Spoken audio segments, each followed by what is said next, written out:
Matinding traffic ang dulot ng karambola ng 4 na sasakyan sa kahabaan ng North Luzon Expressway sa Pampanga. May unang balita live si Victoria Tulad. Victoria.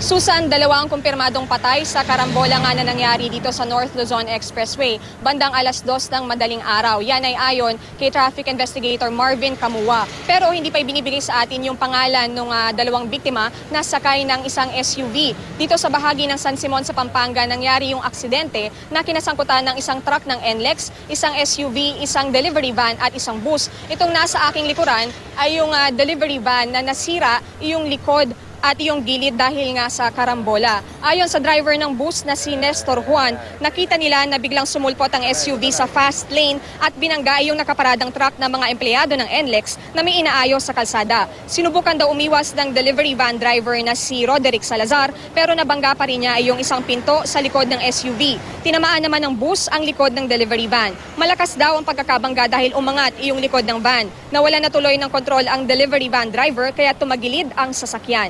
Hindi naman daw nasugatan ng mga sakay ng delivery van pero hanggang ngayon ay ninenervyos pa. Sabi naman ng bus driver, wala nasaktan sa kanila pati sa 41 pasahero. Nailipat na raw sila ng ibang bus pero medyo nasira yung harapan ng bus. Sa ngayon ayaw tayong palapitin ng mga tauhan ng NLEX doon sa SUV. Ayaw din nilang sumagot sa ating mga tanong kaya wala pa tayong detalye tungkol doon sa mga namatay. Ayon sa delivery van driver, wasak na wasak daw yung SUV. Dahil sa aksidente, matinding traffic nga yung naranasan kanina sa 5 kilometrong Candaba Viaduct.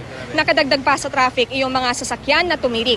Sa ngayon, paglagpas mo dito sa accident site ay tuloy-tuloy naman yung takbo ng mga sasakyan. Susan, ayon dito sa van at sa bus driver, sa ngayon ay hinihintay na nga lamang nila yung mga investigador para dalhin sila sa Apalit Police Station kung saan ipagpapatuloy yung pagtatanong. Susan? Maraming salamat, Victoria Tulad.